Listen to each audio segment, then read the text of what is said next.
probably them it's more meaningful and I can change because to run a hedge fund, it's kind of like a zero sum game. Like somebody lose, you win, then like you lose, somebody win. It's like you don't really make any impact on somebody's lives. And then like I've seen like how many entrepreneurs and owners, they have no clue about how to run financials. Like for me, I still can't comprehend this. I think like I understand the human psychology really good, but I still don't understand how people managing like businesses. It's not like small like a lemon stand. It's like I know people have like 10, 15 million, sometimes like a bigger businesses, and how they manage their financials, they just log in their bank account like I know twice a month. And if the number is higher than they previously log in, they think they're doing okay. If it's lower, they're not doing okay.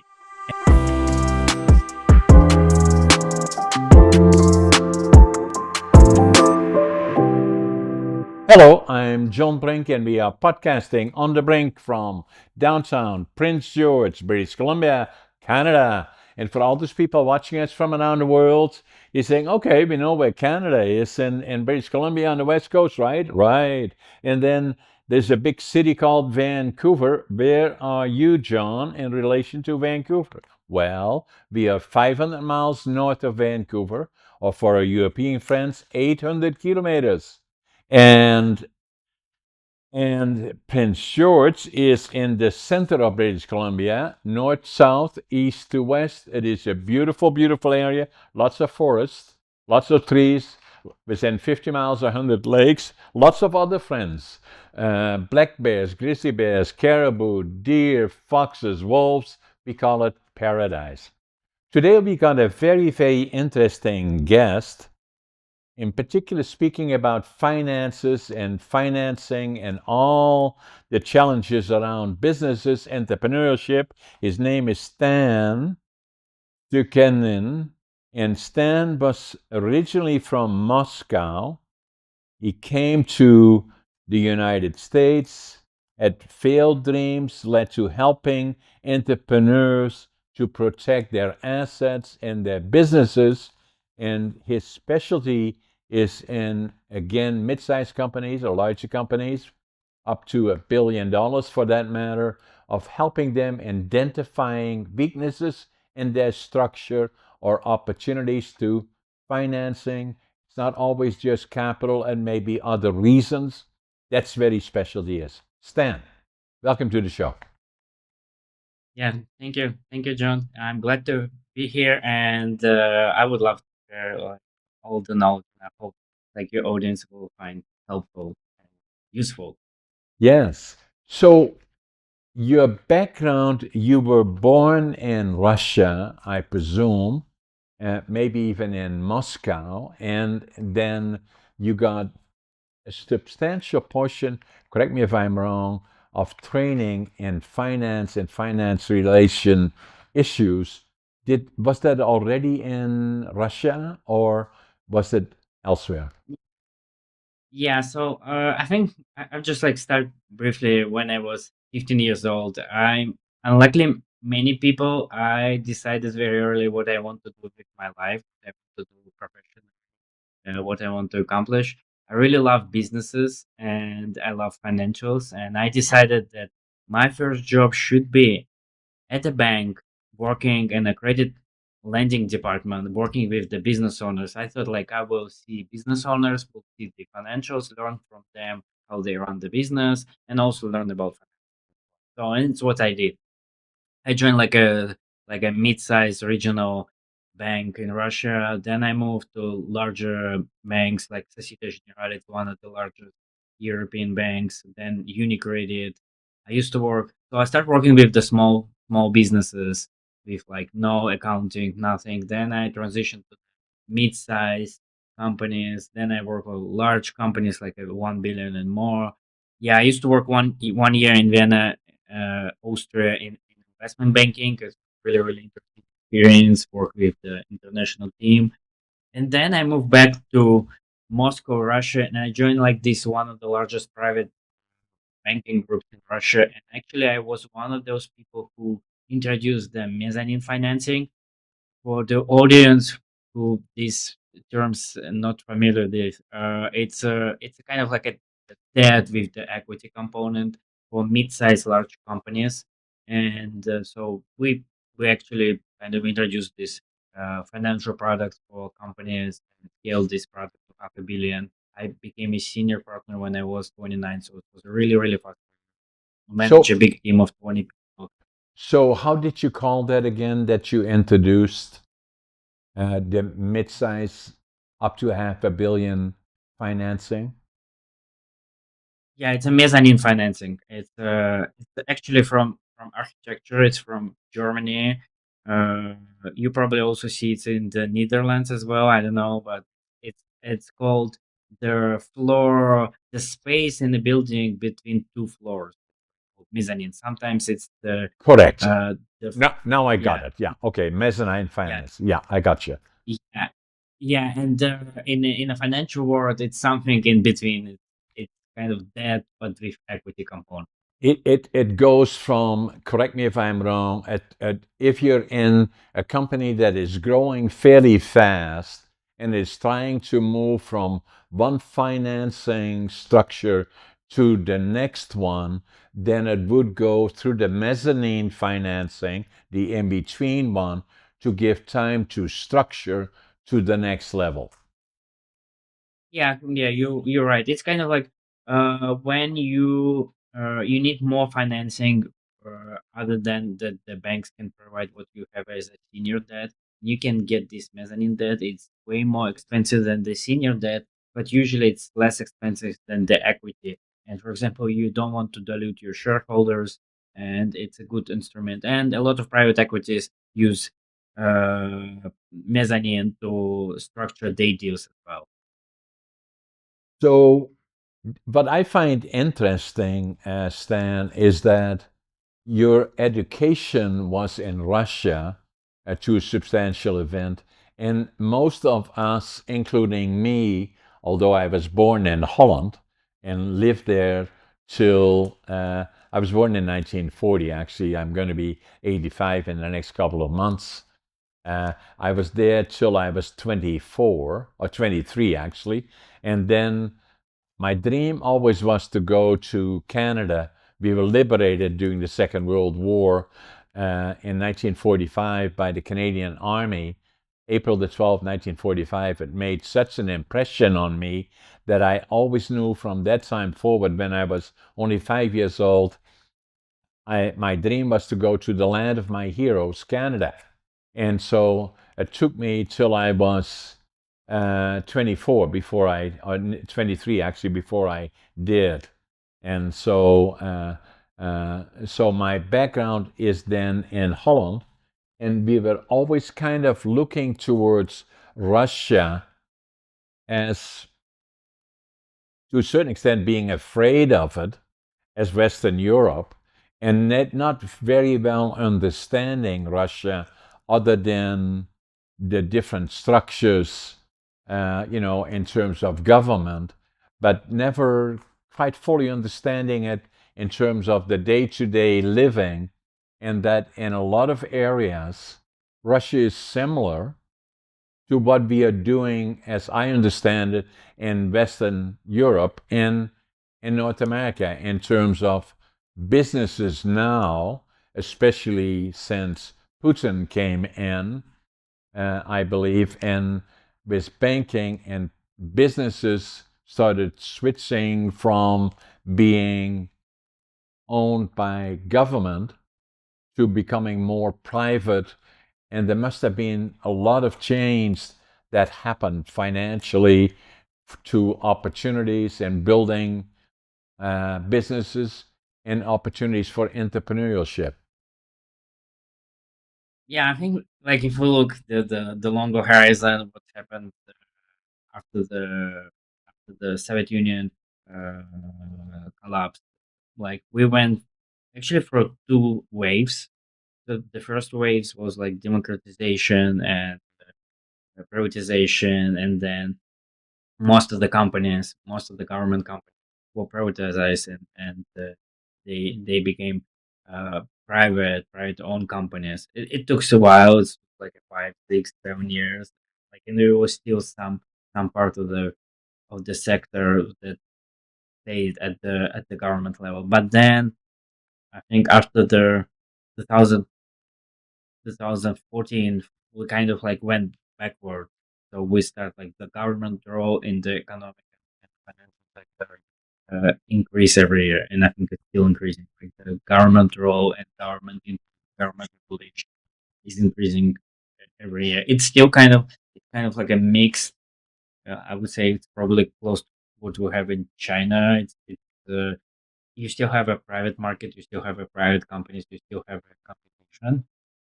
But if you're looking at the high level, like especially like something that national interest, like oil and gas sector, not really privately owned, or it's like heavily regulated and unofficially. So oil and gas is still mainly government, or is it private as well? It's went private and then it's went backward. Okay. Uh, so the government companies bought out private basically right now. I think like the only one private company that stay private, like Lukoil, but if we talk about large companies, and they were like a smaller, like there's a number of smaller players, but they don't have any. So are there opportunities still there for entrepreneurship, and how does that look different from what we are doing, or is Russia still very much in transition? Yeah, I think it's a definitely it's in a transition. It's in terms of business opportunities. It's it like there's some opportunities, but I would say like, if you want to build a large business, if you want to build a legacy, if you care about, I don't know, pass your ownership of what you build uh, to your kids, to your family, I think it's you should build it in the Western countries where like the rights for a company can be easily disputed. I would put it. Yeah. And so that now looking, so how old were you when you came to the United States?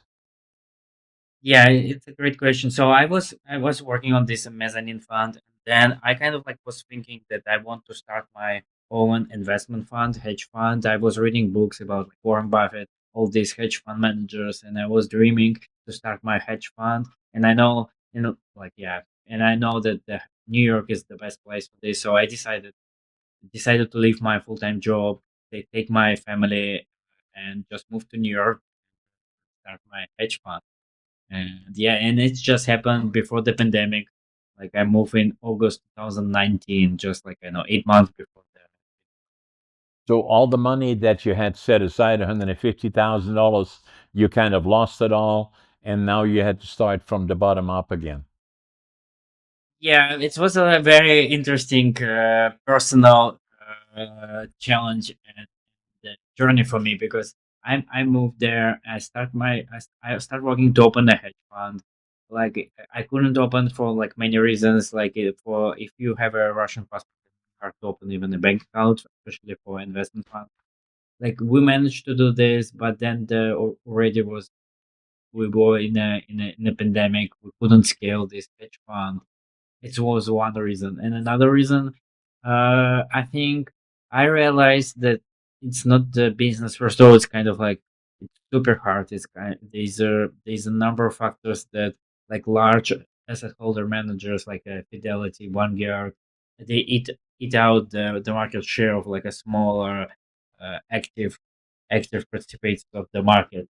And I think like bigger realization I have, I was thinking that probably I need to even switch my financial profession.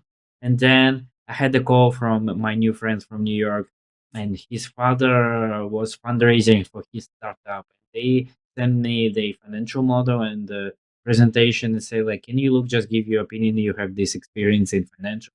And I look at this, and they told me it's kind of the best financial model that ever built in the world. So, and And then I learned like what it doesn't mean to sell in the American way, right? Like they say like it's the best. It's like it's you've never seen it before. But when I look at the financial model, it actually was like the worst financial model I've ever. Uh, it was like it just was wrong, completely wrong. So I said like, okay, I just like I can help you, and I charged them I don't know $2,000, $3,000 for the service, and I realized that it's probably it's more meaningful, and I can change because to run a hedge fund, it's kind of like a zero sum game. Like somebody lose, you win, then like you lose, somebody win. It's like you don't really make any impact on somebody's lives. And then like I've seen like how many entrepreneurs and owners, they have no clue about how to run financials. Like for me, I still can comprehend this. I think like I understand the human psychology really good, but I still don't understand how people managing like businesses. It's not like small like a lemon stand. It's like I know people have like 10 15 million, sometimes like a bigger businesses, and how they manage their financials, they just log in their bank account like I know twice a month. And if the number is higher than they previously log in, they think they're doing okay. If it's lower, they're not doing okay. And for me, it's bizarre. It's like like you cannot manage financials like that. And I thought like, okay, it's probably my mission to help entrepreneurs never be out of the business because they mismanage their financials. So they can be out of the business because they lose their competitions, because they cannot find enough customers for their service or their products, but they shouldn't be out of the game because they the financials. And I heard so many horrible stories when people just because they didn't know financials, they didn't manage anything, they didn't look at their margins, they didn't look at the cost of goods sold, they didn't look at the inventory. They end up in a bankruptcy and they spend like 15 times just going in the hole deeper and deeper. They thinking they working on the business. It just they growing it, but they actually like going in a financial hole like those stories is heartbreaking at least for me to listen. So, especially today, if you look at the economy and thinking in particular North America, I've been in business for nearly 60 years, 50 years with the main companies that I have and different other ones. We do a lot of business in the United States, but some of the most trying periods for us to deal internationally, in particular with the United States, is with the current government, not talking politics, but more financially and relying on the United States as a market with duties and then tariffs. It becomes unpredictable in a lot of ways to either maintain existing businesses or try to plan going forward. The other part, looking at the United States again, I have in my business is four silos. The one is lumber manufacturing, and a lot of that relies on the United States market. The other one is warehousing, distribution, logistics. In northern British Columbia, we one of the largest ones here. The other silo is real estate, residential, commercial, and industrial, and we're fairly active there too. And the other one is media, and I'm an author, I'm a public speaker, and obviously I'm very active in podcasting and issues like that. So if I look at lumber manufacturing, the challenge in the United States is that new home buildings is low, around the 1.2 million home starts. Interest rates are high. Mortgage rates are 30-year mortgage rates are around 7%. And obviously, it's a challenge in the economy and affecting a lot of international companies that deal with the United States about duties or tariffs issues that are keep changing. The other one is the economy is approaching potentially the big R, meaning recession or somewhere in that vicinity, that what do you do as a company that relies, that has been established, but is relying on those markets? How do you go forward? Yeah, I think it's a great question, and I have this framework of like I think you can build almost unfollowable business, and like the key of this framework runs scenarios, and when you're in a business where you tie geography to one business, right? Or like you have a suppliers from like one country or from one supplier to suppliers. Like I usually when I look at the business, I say like, okay, like what is your dependency? And for example, if this supplier and it's your main cogs will increase price, I don't know, 30% overnight, what will happen? What will happen with can you sustain this if you have a debt, can you serve this debt? How much cash reserve do you have?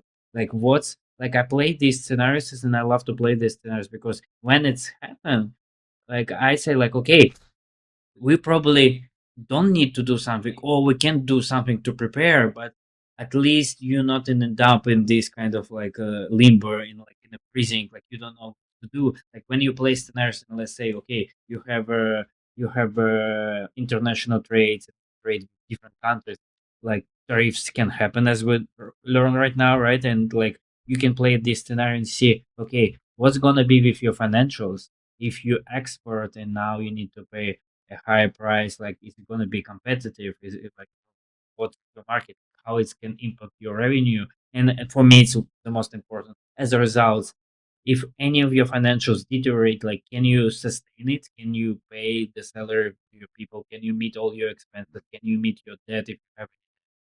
And if I run those scenarios and it doesn't work, I say, okay, we probably need to change something. I don't know. We need to build some additional cushion, right, of the capital, like be able to weather this storm and like to stay in the game.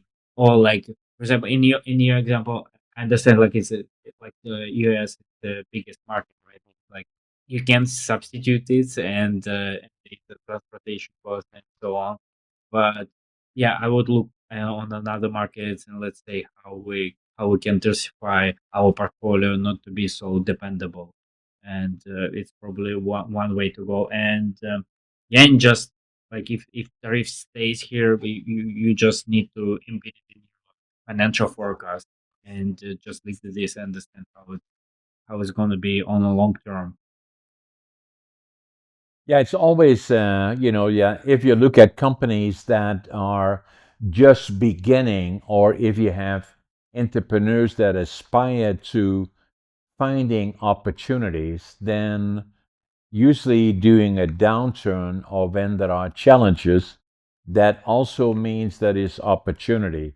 It's just recognizing those and then obviously finding the tools and potentially capital if required to take advantage of that, right? So, uh, and Yeah, then but take advantage of those times. Like I've seen it so many times. Uh, like you need to be really prepared for those bad times, and they will come. Like there's no business with just like a wide, like a one straight in like years and years. Like every business experience downfalls, right? Like even like the most successful one, like Apple, Facebook, Google, I know Microsoft, they all experience like several years of like declining business uncertainty and so on. I think like the main thing what I've seen more than 1,000 businesses and how they went like through different macro factors and like specific industry risk. It's like debt. If you have too much debt, it's just like you increase your probability that you're gonna be like end up in a really bad situation if like those things happens as the tariffs right now or like market downward and so on. yeah, in the 50 some odd years that I've been in business, I wrote a book about it actually. And the title of the Mhm. book is Against All Odds. It's fun. It was not a question of how successful John is, but rather all the ups and downs along the way, which then provide experience, right? So for me, having been in business more than 50 years, there is an amazing amount of experience that you learn along the way.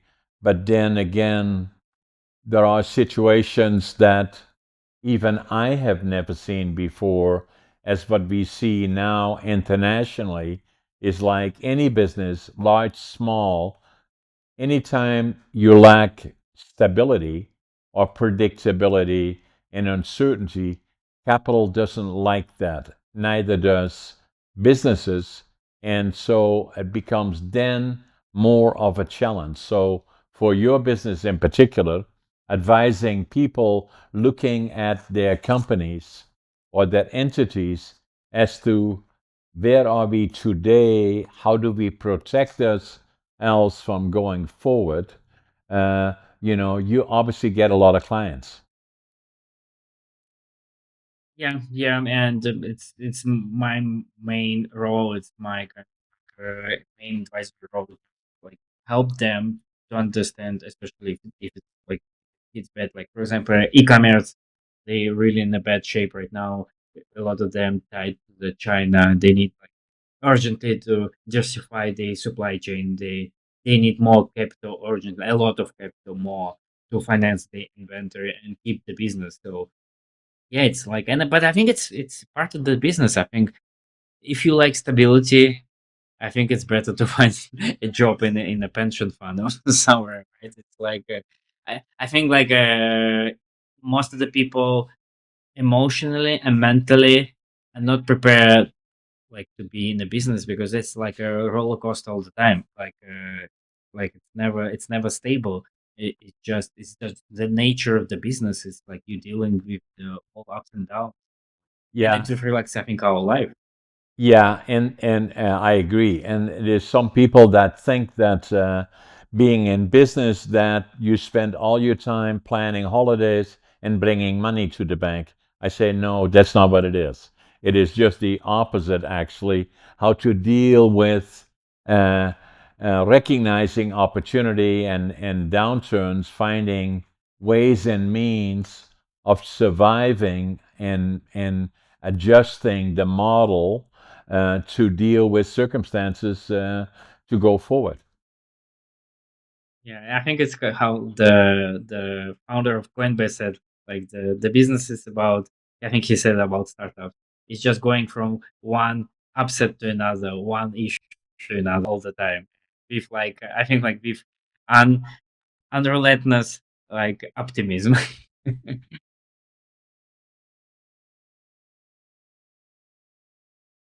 So I'm kind of looking at one of the questions. You talk about building an in viable business. What does it that actually take, like in practice? What does it take to build something that is reasonably speaking opportunity and reasonably an opportunity that will be there's nothing successful, but where do you see the opportunity and how do you evaluate it in terms of saying that's the direction to go? For the new business opportunities, you mean like to get like a start a new business or get a new stream, right? Yes. Uh, yeah, yeah. It starts with the. I think, like, I start with the financials in mind. I will start. Okay, if you gonna pursue a new direction, like absolutely new business. Like, I start with these simple questions. What's gonna be your price per product or service that you're gonna deliver?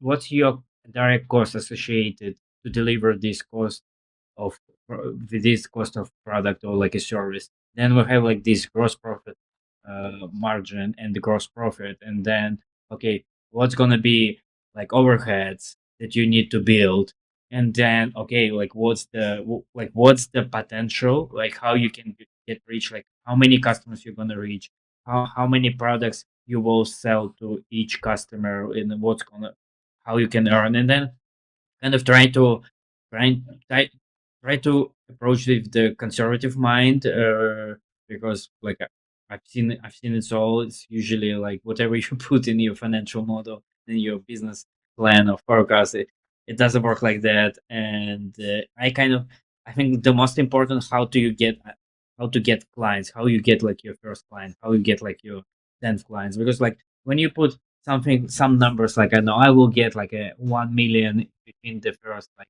18 months. But how you gonna get this? It's gonna be one customer, it's gonna be three customers, you will sell how many products? Like how you get them? Because if it's a B2C, there's a certain cost of customer acquisition. If it's B2B, there's a certain cycle and how many of you can reach, and so on. So there's a certain there's certain inputs that you can put even before you start this business, and you can estimate, is it realistic or not, and then you can look at the competitor and like how quickly they reach a certain revenue, like how much they charge, and like what's the how's the like this financial math work.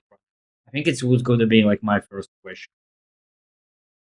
Yes, and then the other part which is very important is understanding if it is service a service industry or manufacturing or where do you find the expertise in a lot of cases. And then the other part from my experience has been that right sizing the company is very, very important.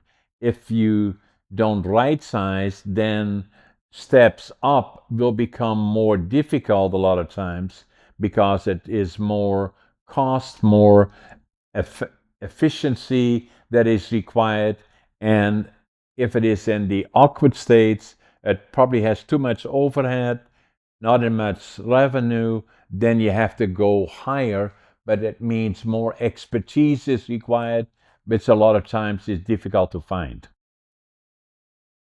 Yeah, and I think what I see, the first time founders, first time business, they think they will hire all the people to solve all these problems. Like, oh, I don't want to do sales, right? Like, I will hire the salesperson, or like I will do this, and it doesn't work like that. Like when you start from the scratch, like and you don't have a lot of financial resources, and I think even if you have financial resources, you need to learn your customers, you need to learn the main problems, you need to be on those calls, you need to learn how to sell yourself, because even you hire a salesperson, like you don't know like how like what's going to be the sales scripts, what is your main values, how you position your product.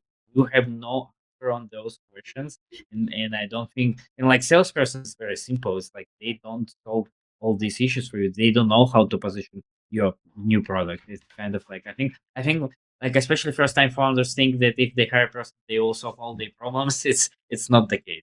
Yeah. And as you say, like the in terms of scale and the right size of the organizations, I think like my approach, especially when you're growing fast, it's important to stay a little bit understaffed. I think it's a good thing. Like you still stay a little bit hungry, and you need to be hugely understaffed when it's start impacting the quality of your products, impacting the organization. But like a little bit understaffed is a good things to do, and like everybody stay a little bit hungry, a little bit busier when the normal business. And I think it's a good kind of like starting point, especially when your business.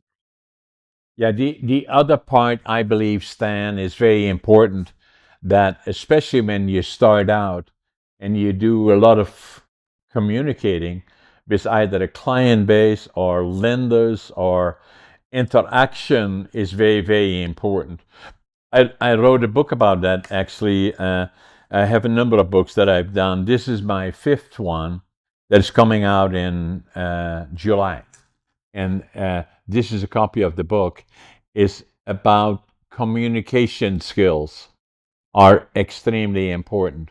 And most people that, from my experience, that have been successful are usually very good communicators or have acquired during their steps forward good communication skills. And especially for entrepreneurs like me, that came here in 1965. When I arrived, I had the idea of becoming an entrepreneur. I wanted to build a lumber mill.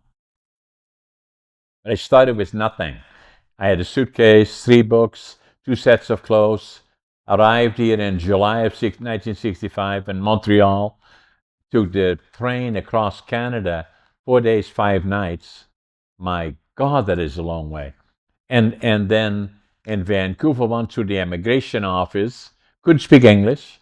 Didn't know anybody. Didn't have a job. And fortunately, there was a German fella. So I told them I wanted to build a lumber mill. They said, go to Prince George here, 60 years ago. That's Mhm. where they build lumber mills and all of those kind of things. So I did. Came off the bus here, and I can still see the Greyhound station from here. I had Mhm. my suitcase, 3 books, 2 sets of clothes, and then I counted my money at least 3 times. I had $25.47. But what I did have, attitude, I've always been positive, and I avoid negative. Every day to me is a good day, even still now. Then I have passion. Whatever I do, I give it 125%. And work ethic. I work harder than anybody. I still get up at 5:30 in the mornings, even now at nearly 85. And I Mhm. always make my bed, and I always think I'm late. And so I call it the land of opportunity. But when I came here, I didn't speak the language. So I had to acquired to learn to speak English, and obviously that took time. But already fairly quickly, within 2 years, I already was part owner, or potentially part owner of a little sawmill. And then after 10 years, I owned a sawmill. And since that time, I built it up to 10 different companies. And, I've gone through all the ups and downs, and obviously had to learn all the steps along the way in terms of the financial workings of companies. The other one, obviously, developing markets, developing products, and all those things from the ground up. It was a good experience. And once you survive it, it lays a foundation that will be very helpful in the long term. And since that time, we developed different companies, not only lumber, but also warehousing, real estate, and a number of other companies. So, so my foundation was more experience than developing communication skills. And as I went forward, started to really enjoy that, as well as building companies. And now looking forward and saying, where are the opportunities? And one of them has been for me, writing, becoming an author, but also looking at media, and in particular podcasting, as the new area of opportunity. And so going from doing podcasting to building potentially a platform.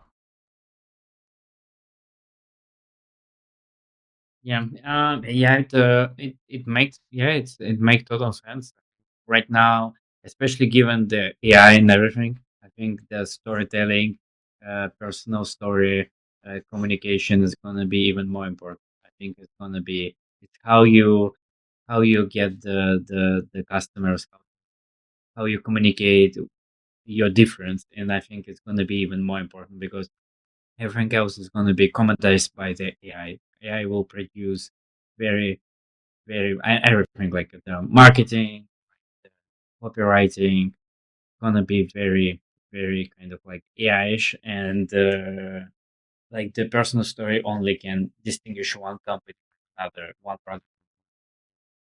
And I think people will still stick to the personal stories. I think it's gonna be even bigger differentiator going forward. I agree with that. And that AI, 5 years ago, we never even heard of AI. And it was only a couple of years ago that people said, oh, this is not good. but the genie is out of the bottle and it will never go back in again. And we already know that through all segments of life, AI will play a very, very important role, increasingly more so all the time in virtually all aspects.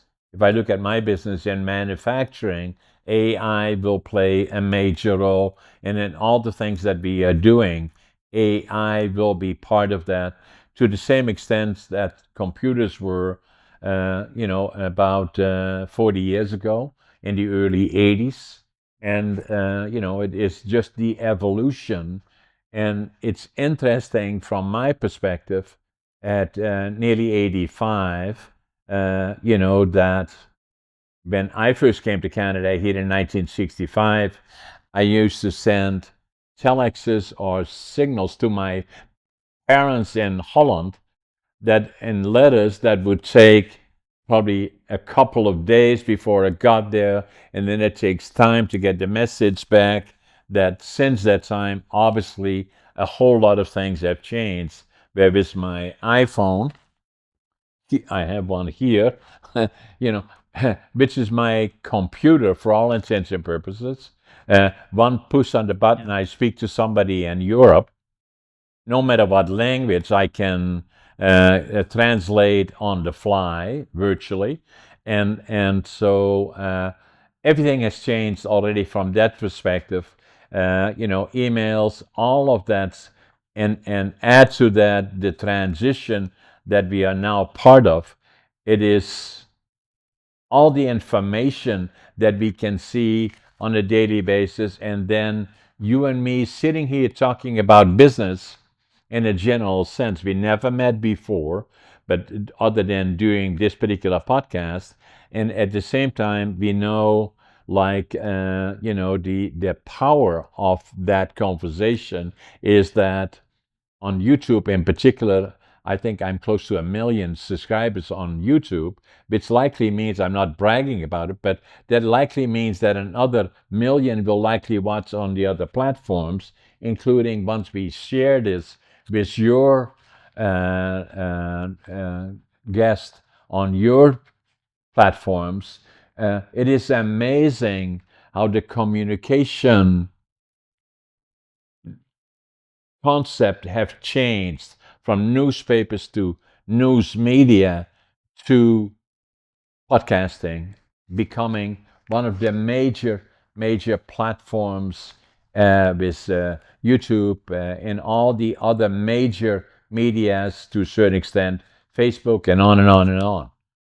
That become the main media. Yeah, and then and how the any message becomes even more powerful, right? Like if it's the right message, it can be distributed right now within the seconds and can find easily like millions of followers, and it's unbelievable, and it's also kind of scary, right? Like anti-utopia when social media can use AI and can manipulate the mind of millions and do something that, like, they would never do this, right? So like yeah, it's very powerful, and it's gonna be even more powerful, like because you can see how everything is just it's like moving at a really high pace. Like everybody says that like it's moving faster, but what you see right now, like businesses pivoting, like launching new businesses, like the new collection, new products, find like millions of followers like within the few months. Like it would be takes, I don't know, years or decades, like I don't know, 10 years ago, 20 years ago. And the world is getting smaller. We have, obviously, uh, I like North America in particular, and I do, as I said earlier, business in North America, fly around a lot on businesses. And every time when I do, commercially at least, I sit by the window, I look outside, it said, it's paradise. We are so lucky in North America. And as grew up during the Second World War, born in 1940, saw far too much that I should not have seen. and then kind of look at it from the perspective that wars are horrible and terrible for obvious reasons, but disabling uh, whole countries for many, many years. And some people may respectfully think that once the war is over, everything goes back to normal. It doesn't. And we see that now in obviously Eastern Europe, Ukraine, Russia, and then the Middle East, and all of those things going on. Iran now, obviously, Israel, and on and on and on. That the whole world is watching as we speak, and it affects all of us in a way, even more so than it did when I grew up. The a lot of people left Western Europe to go to North America because they were afraid of more wars in Europe. And now again, we watch TV, and we are virtually there in the areas of war and all the challenges. Yeah, yeah, yeah. It's so true, but yeah, but at the same time, with all these tools and AI, and productivity is increasing, and like it's crazy to think that right now, even like people with low income, if they can buy like a Toyota Corolla, is what's like Rothschilds cannot didn't have access to, right? Like all these I know apartments with the air conditioning, and you can order any kind of food within the 30 minutes. It wasn't acceptable, accessible to like the richest people like 100 years ago. So if you look forward, Stan, and you have an international background, obviously, you spend time in Russia, and from 1983 when you were born there, and then gone through North America, and obviously are very familiar with the world. Do you, from your perspective, see the world as it becomes more open in terms of the internet, AI, and whatever else we may have where in your businesses that you do, and I certainly in my businesses that I do, that I look at, and especially what I do on media, to become more global, and that's only on its infancy in my belief, that area in particular will expand substantially uh, globally. Yeah, no, definitely, especially in my sector, I will see about this. Like I think like a big trend. It's not this trend didn't appear yesterday like outsourcing or just like use cheaper resources outside North America. But I see it every day, and I think it's expanding. Like people from India, Pakistan, Latin America, they provide like a kind of the same service. Yeah, like putting pressure, like if you do it from United States, and yeah, you see just a global competition. Especially if you deliver, like I think in your business you still have a mode. You can produce uh, you can produce wood, right? In India, deliver North America. But in the digital world, it's like competition is high, and I think it's good. It's a good thing. It push prices lower. Everything becomes cheaper. Like the I think the expertise in a lot of things going cheaper, and I think it's a good trend. Like increase productivity, mobile. I think like people will live in abundance. Like I think right now we live in abundance, but I think we'll even like Yeah. in the 50 years, in 100 years, especially with AI. So, Stan, have you got how can people that like your views, your advice, how can they reach you? Do you have websites or books or anything that you have available? Yeah, the Sorso, TheSorso.com. It's my website, and then you can find my X account and my LinkedIn account. I write every day about financials on my LinkedIn account and X, and yeah, you can find me there.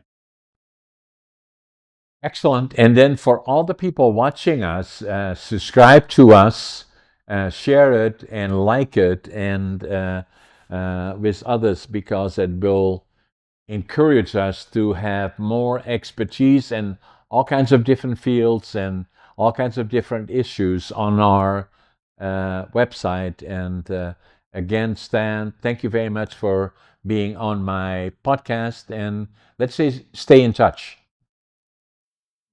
Yeah, thank you, John, and thank you very much, your audience. Thank you very much. Thanks, Stan. Take care.